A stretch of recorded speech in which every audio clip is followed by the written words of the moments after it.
Mr. Perfect again and again and again.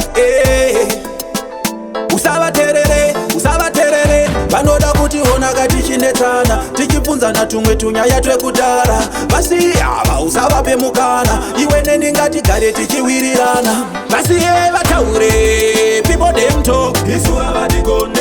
vano want some statement trying to explain our life but isu we don't care vasiye vataure people them talk isu avatikone vano want some statements kutaura nonsense but we don't care nekuti iwe ndiwe munhu wangu uri mumoyo pamwechete nepfungwa dzangu saka let them say what they wanna say asi rudo rwedu nobody can separate pakati pangu newe makuwano kudanana kutasana ipapopo tovayekele vakulume vataure nekuti vakufema tori nechipo vasiye vataure people them talk isu avatikone vano want some statement trying to explain our life but isu we don't care vasiye vataure people them talk isu avatikone vano want some statements kutaura nonsense but we don't care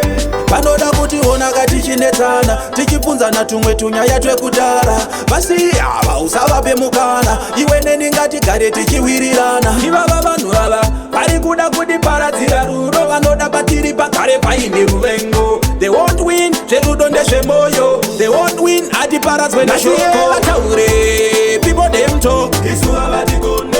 vano want some statement trying to explain our life but isu we don't care vasiye